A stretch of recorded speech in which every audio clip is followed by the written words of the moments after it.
ಇಲ್ಲೊಂದು ಸಂಕಲ್ಪ, ಅಲ್ಲೊಂದು ಸಂಕಲ್ಪ, ಅಲ್ಲೊಂದು ಸಂಕಲ್ಪ, ಹಾಗೆ ಸೇರಿಕೊಳ್ಳುತ್ತೆ. ಅಷ್ಟೇ ಅಲ್ಲ, ಈ ವಿಶಾಲವಾದ ಮನೋಬೈಲ್ನಲ್ಲಿ ನಮ್ಮ ಸಂಕಲ್ಪಗಳೆಲ್ಲ ಪೂರ್ತಿ ಆರ್ಟಿಸ್ಟಿಕ್ ಕಲಾತ್ಮಕವಾಗಿ ಹರಡಿಕೊಳ್ಳುತ್ತೆ. ಒಂದು ದೊಡ್ಡ ಮನೆಯನ್ನು ಕಟ್ಟಿ ಲಿವಿಂಗ್ ರೂಮ್, ನಾವು ಕೂತ್ಕೊಳ್ಳೋ ಹಾಲು, ಆ ಹಾಲ್ನಲ್ಲಿ ಎಲ್ಲ ತರಹದ ಫರ್ನಿಚರು ತಂದು ಹಾಕಿ ಅಲಂಕಾರ ಮಾಡಿದ್ರೆ ಆ ರೂಮ್ನೊಳಗೆ ಬಂದಾಗ ಒಂದು ಫರ್ನಿಚರ್ಗೂ ಇನ್ನೊಂದು ಫರ್ನಿಚರ್ಗೂ ಬೇಕಾದಷ್ಟು ಮಧ್ಯೆ ಜಾಗ ಬಿಟ್ಟು ಕಣ್ಣು ಕಟ್ಕೊಂಡು ಬಂದರೂ ಕೂತ್ಕೊಳ್ಳೋಕೆ ಸರಿಯಾಗಿರೋ ಹಾಗೆ ನಾವು ಮಾಡಿಕೊಂಡಾಗ ಆ ಡೈನಿಂಗ್ ಹಾಲು, ಆ ಲಿವಿಂಗ್ ರೂಮ್ ತುಂಬ ನಮಗೆ ಪ್ರಯೋಜನವಾಗುತ್ತೆ. ಅದರಂತೆ ಆಗುತ್ತೆ ನಮ್ಮ ಮನಸ್ಸು. ವಿಶಾಲವಾದ ಬಯಲಿನಲ್ಲಿ ಅಲ್ಲೊಂದು ಸಂಕಲ್ಪ, ಇಲ್ಲೊಂದು ಸಂಕಲ್ಪ, ಇಲ್ಲೊಂದು ಸಂಕಲ್ಪ, ಹೀಗಾಗಿ ಒಂದೊಂದು ಸಂಕಲ್ಪಕ್ಕೆ ಎರಡು ಸಂಕಲ್ಪಗಳ ಮಧ್ಯೆ ವಿಶಾಲವಾದ ಜಾಗ ಬರುತ್ತೆ. It's absolutely necessary. ಇದಾಗದೆ ನಾವು ಮುಂದಕ್ಕೆ ಹೋಗೋಕ್ಕಾಗೋದೇ ಇಲ್ಲ. This has to happen. ಇದಾಗಲೇಬೇಕು. ಧ್ಯಾನ ಅಂದ್ರೆ ಸುಮ್ಮನೆ ಕೂತ್ಕೊಂಡು ಕಣ್ಮುಚ್ಕೊಳ್ಳೋದಲ್ಲ, ಇದೆಲ್ಲ ಒಳಗಡೆ ಆಗಬೇಕು. ಅಂದ್ರೆ ನಾವು ಏನು ಮಾಡಬಾರ್ದು. ಆ ನಾನು ಅನ್ನೋದು ಸ್ವಲ್ಪ ಹೊತ್ತಾದರೂ ವಿಶ್ರಾಂತಿ ತಗೊಂಡ್ರೆ ಇವೆಲ್ಲ ಆಗಿ ಹೋಗುತ್ತೆ ಮನಸ್ಸಿನ ಒಳಗಡೆ. ಯಾರೂ ಮಾಡ್ತಾ ಇಲ್ಲ, ನಾವೂ ಮಾಡ್ತಾ ಇಲ್ಲ. This the beauty. ಇದೇ ಇದರ ಸೌಂದರ್ಯ. ಏನು ಮಾಡ್ತಾ ಇಲ್ಲ, ಏನೂ ಮಾಡದೇ ಇರೋದೇ ಅತ್ಯಂತ ಉನ್ನತ ಮಟ್ಟದ ಧ್ಯಾನ.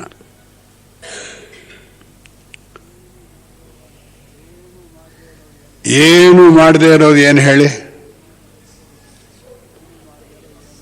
ಏನು ಮಾಡದೇ ಇರೋದು ಏನೂ ಇಲ್ಲ. ಹೇಳೋದಕ್ಕೇನಿದೆ? That is meditation. ಅದೇ ಧ್ಯಾನ. ಸುಮ್ಮನೆ ಕುಳಿತುಕೊಂಡ್ರು ಪ್ರಪಂಚ ಯುದ್ಧದ ಮೇಲೆ ಯುದ್ಧ ಆಗ್ತಾ ಇರಲಿ, ನಾಶವಾಗೋದು ಹೋಗ್ತಾ ಇರಲಿ, ನಾನು ಸುಮ್ಮನೆ ಕುಳಿತಿರ್ತೀನಿ. ಪ್ರಪಂಚದಲ್ಲಿ ನನ್ನ ಆಸಕ್ತಿ ಇಲ್ಲ ಅಂತೆಲ್ಲ ಅದಾಮೇಲೆ ಆಗಲಿ, ಸ್ವಲ್ಪ ಹೊತ್ತು ದಿನದಲ್ಲಿ 1 ನಿಮಿಷ ಅಥವಾ 2 ನಿಮಿಷ ನಮ್ಮಷ್ಟಕ್ಕೆ ನಾವು ಕುಳಿತುಕೊಳ್ಳೋದು.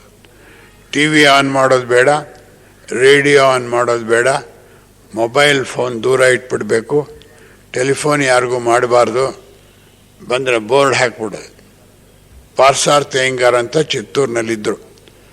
ಬೆಸೆಂಟ್ರ್ ಕಾಲದಲ್ಲೇ ಒಬ್ಬ ದೊಡ್ಡ ಲೀಡರ್ ಅವರು ಒಳ್ಳೆ 12 ಜನ ಅಡ್ವೊಕೇಟ್ಸ್ ಇದ್ರಂತೆ ಚಿತ್ತೂರಿನಲ್ಲಿ. ಅವಾಗ ಅವರು ಒಬ್ಬರು ಲಕ್ಷಾಂತರ ರೂಪಾಯಿ ಆಸ್ತಿ ಮಾಡಿಬಿಟ್ಟಿದ್ದಾರೆ. ಬೋರ್ಡ್ ಹಾಕಿದ್ರು, between 8 and 9 nobody is allowed ಅಂತ. 8 ಗಂಟೆಯಿಂದ 9 ಗಂಟೆಗೆ ಥಿಯೋಸಾಫಿಕಲ್ ಸೊಸೈಟಿಗೆ ಹೋಗೋರು ಅವರು. ಆ ಸಮಯದಲ್ಲಿ ಯಾರೂ ಮನೆಗೆ ಬರಬಾರ್ದು ಅಂತ ಬೋರ್ಡ್ ಹಾಕಿದ್ರು. ಹಾಗೆ ನಡೆಸ್ತಾ ಇದ್ರು ಅವರ ಜೀವನ ಪರ್ಯಂತ. 8 ರಿಂದ 9 ಅವರ ಮನೆ ಒಳಗೆ ಅವರ ಆಫೀಸ್ಗೆ ಒಬ್ಬರು ಬರ್ಕೊಡ್ತು. ಅಂದರೆ ಇವೆಲ್ಲ ವ್ಯವಸ್ಥೆ ಮಾಡ್ಕೋಬೇಕು ನಾವು ಹೊರಗಡೆ. ಈ ವ್ಯವಸ್ಥಿತವಾಗಿದ್ದ ಸ್ಥಿತಿಯಲ್ಲಿ ನಾವು ಧ್ಯಾನಾಸಕ್ತರಾದರೆ, ನಾ ಪದವನ್ನು ತುಂಬ ಕೇರ್ಫುಲ್ಲಾಗಿ ಉಪಯೋಗಿಸ್ತಾ ಇದ್ದೀನಿ. ಧ್ಯಾನಾಸಕ್ತರಾದರೆ, ಧ್ಯಾನದಲ್ಲಿ ಆಸಕ್ತಿ ಇರೋದಷ್ಟೇ, ನಾವೇನು ಮಾಡೋದಿಲ್ಲ.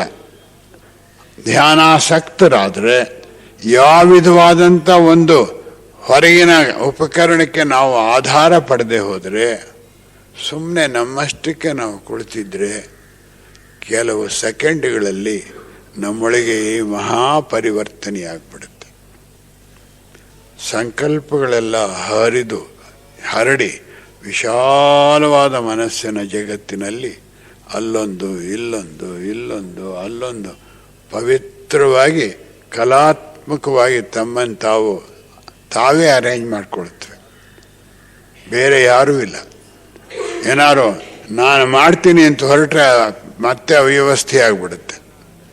ಅಂದರೆ ಧ್ಯಾನ ಅಂದರೆ ಏನು? ಸದಾ ಕಾರ್ಯನಿರತರಾಗಿರುವ ನಾವು ಏನು ಕಾರ್ಯ ಮಾಡದೆ ಸುಮ್ಮನೆ ಇರೋದು. It's the greatest type of meditation.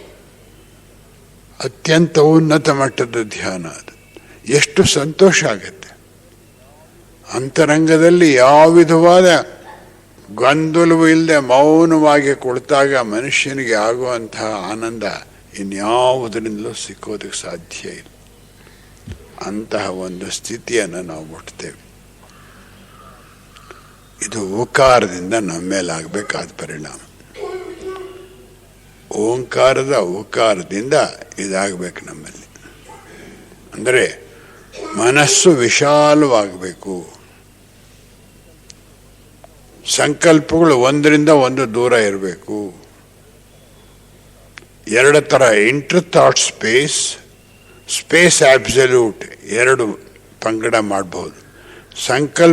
ಸಂಕಲ್ಪಕ್ಕೂ ಮಧ್ಯೆ ಇರುವ ಅವಕಾಶ, ಇವೆಲ್ಲಕ್ಕಿಂತಲೂ ವಿಶಾಲವಾಗಿರೋ ಆಕಾಶ. ಎರಡು ತರಹ. ಇದು ಮೊದಲಾಗಬೇಕು. ಮೊದಲಾದರೆ ನಾವು ಮೊದಲನೇ ಪ್ರಶ್ನೆ ಹಾಕಿದ್ನಲ್ಲ, ಅದಕ್ಕೆ ಉತ್ತರ ಇದು. ಈ ಸಂಕಲ್ಪಕ್ಕೆ ಮಧ್ಯೆ ಬೇಕಾದಷ್ಟು ಜಾಗ ವಿಶಾಲವಾಗಿರೋದ್ರಿಂದ ಆ ಮೂಲಕ ನಾವು ಅರೂಪ ದೇಹಕ್ಕೆ ಹೋಗಕ್ಕೆ ಸಾಧ್ಯವಾಗುತ್ತೆ. ಸುಮ್ಮನೆ ಅರೂಪ ದೇಹಕ್ಕೆ ಹೋಗ್ಬಿಡೋದು ಅದು ಸಾಧ್ಯ. ಹೇಗೆ ಮಾಡಬೇಕು ಅನ್ನೋದು ತಾನೇ ಮುಖ್ಯ. ನಿಜವಾಗಿಯೂ ನಮಗೆ ಧ್ಯಾನದಲ್ಲಿ ಆಸಕ್ತಿ ಇದ್ದರೆ, ಏನೂ ಮಾಡದೇ ಇರೋ ಸ್ಥಿತಿಯಲ್ಲಿ ನಾವು ಇರಬಲ್ಲವರಾದರೆ, 1 ಸೆಕೆಂಡ್ ಆಗಲಿ, 2 ಸೆಕೆಂಡ್ ಆಗಲಿ, 3 ಸೆಕೆಂಡ್ ಆಗಲಿ, ಬೇಕಾದಷ್ಟಾಯಿತು. ಆ ಸಮಯದಲ್ಲಿ ಸಹಸ್ರಾರು ವರ್ಷಗಳಿಂದ ಒಂದು ಕಂತೆಯಾಗಿ ಇಟ್ಕೊಂಡು ಸಂಕಲ್ಪಗಳು ಒಂದಕ್ಕೊಂದಕ್ಕೆ ದೂರ ಹೋಗದಂತೆ ತಿಳಿದಿಟ್ಕೊಂಡಿದೆಯಲ್ಲ ಅಹಂಕಾರ, ಆಗ ಅಹಂಕಾರದ ಹಿಡಿತ ಇರೋದಿಲ್ಲ. ಇವೆಲ್ಲ ಚದುರೋಗುತ್ತೆ, ಚದರಿ ಅಂದಕೊಳ್ಳುತ್ತೆ. ಆಮೇಲೆ ನಮ್ಮ ಬೇಕಿಲ್ಲದ ಸಂಕಲ್ಪಗಳು ಹೀಗೆ ಚದುರಿ ಹೋಗುವಾಗ ಆ ಆಕಾಶದಲ್ಲಿ ಬಯಲಿನಲ್ಲಿ ಕರು ಹೋಗುತ್ತೆ. ಒಂದೊಂದು ಸಂಕಲ್ಪಕ್ಕೂ ನಾವು ಕೋಟ್ಯಾಂತರ ಸಾರಿ ಅದನ್ನು ಪ್ರಯೋಗ ಮಾಡಿ ಉಪಯೋಗಿಸಿದ್ರಿಂದ ಒಂದೊಂದು ಸಾರಿ ಉಪಯೋಗಿಸುವಾಗಲೂ ಅವನ ಶಕ್ತಿ ಕೊಡ್ತೀವಿ. ಕೋಪ ತಗೊಳ್ಳಿ.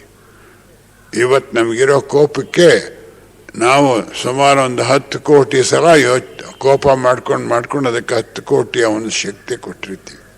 ಈಗ ಅವನ ಶಕ್ತಿಯಿಂದ ಅದನ್ನು ನಿವಾರಣೆ ಮಾಡೋಕ್ಕೆ ನೋಡ್ತೀವಿ, ಆಗೋದಿಲ್ಲ. ಆಗ ಈ ರೀತಿಯಾದ ಅಂತರಂಗದ ಒಂದು ಪರಿವರ್ತನೆಯಾದಾಗ ಕೋಪದ ಸಂಕಲ್ಪ, ಅಸೂಯೆ ಸಂಕಲ್ಪ ಇವೆಲ್ಲವೂ ಈ ಬಯಲಿನಲ್ಲಿ ಹರಿದು ತೇಲ್ಕೊಂಡು ಹೋಗುವಾಗ ಅವುಗಳ ಅಪರಿಶುದ್ಧತೆ ಎಲ್ಲವೂ ಬಯಲು ಖಾಲಿ ಮಾಡಿಬಿಡುತ್ತೆ. ಆಮೇಲೆ ನಾವು 1 ಕೋಟಿ ಸಲ ಶಕ್ತಿ ಕೊಟ್ಟಿರ್ತೀವಲ್ಲ, ಆ ಶಕ್ತಿ ನಮಗೆ ಹಿಂದಕ್ಕೆ ಬರುತ್ತೆ. By meditation man becomes more and more energetic. He will never lose energy. ಕ್ರಮವಾಗಿ ಶಕ್ತಿಯನ್ನು ಹೆಚ್ಚಿಸ್ಕೊಂಡು ಹೋಗ್ತಾ ಅತ್ಯಂತ ಅಂತರಂಗದಲ್ಲಿ ವೀರ್ಯವತ್ತಾದ ಶಕ್ತಿಯುತವಾದ ಮನುಷ್ಯನಾಗ್ತಾನೆ. ಮನುಷ್ಯ ಅಂದರೆ ಎಲ್ಲ ಯಾವ ಲಿಂಗಕ್ಕೂ ಅತೀತವಾದ ದೃಷ್ಟಿಯಿಂದ ಹೇಳ್ತಾ ಇದ್ದೇನೆ, ಆತ್ಮದೃಷ್ಟಿಯಿಂದ. ಸ್ತ್ರೀ ಪುರುಷರಾದಿಯಾಗಿ ಪ್ರಪಂಚದಾದ್ಯಂತ ಈ ಸ್ಥಿತಿಗೆ ಯಾರು ತಮ್ಮ ಮನಸ್ಸನ್ನು ವಿಶಾಲವಾಗಿ ಹರಡಿಕೊಂಡು ಸಂಕಲ್ಪಗಳು ಕಲಾತ್ಮಕವಾಗಿ ಬೇಕಾದ ಸಂಕಲ್ಪಗಳು ಮನಸ್ಸಿನ ವಿಶಾಲವಾದ ಬಯಲಿನಲ್ಲಿ ಹರಡ್ಕೊಳ್ಳೋಕೆ ಮಾಡಿದ್ರೆ ದಾಟ್ಸ್ ದಿ ಗ್ರೇಟೆಸ್ಟ್ ಥಿಂಗ್. ಅದೇ ನಮ್ಮ ಪ್ರಾರಂಭ, ಅಧ್ಯಾತ್ಮ ಜೀವನದ ಪ್ರಾರಂಭ. ಮತ್ತೊಮ್ಮೆ ಓಂಕಾರವನ್ನು ಉಚ್ಚರಿಸಿ ಇಂತಹ ಒಂದು ಮನಸ್ಸು ನಮಗೆ ಪ್ರಾಪ್ತಿಯಾಗಲಿ. ಇಂತಹ ಮನಸ್ಸಿನ ಪ್ರಾಪ್ತಿಗೆ ನಾವು ಏನೂ ಮಾಡದೇ ಇರುವಂತಹ ಧ್ಯಾನ ಸ್ಥಿತಿಯಲ್ಲಿರೋಣ. ಅದು ತಾನಾಗಿ ಹರಡಿಕೊಂಡು ಸೌಂದರ್ಯಯುತವಾಗಿ ಮನಸ್ಸಿನ ವಿಶಾಲವಾದ ಬಯಲಿನಲ್ಲಿ ಕೂತ್ಕೊಳ್ಳೋದಕ್ಕೆ ನಾವು ನೋಡೋಣ. ಮಾಡೋದೇನಿರಲ್ಲ. Let us be observers without observer. We will observe without the observer. ಈಕ್ಷಕನಿಲ್ಲದ ಈಕ್ಷಣೆ ನೋಡೋದಕ್ಕೆ ಪ್ರಯತ್ನ ಪಡೋಣ. ಓಂಕಾರವನ್ನು ನಾವು ಒಮ್ಮೆ ಉಚ್ಚರಿಸೋಣ. ಊ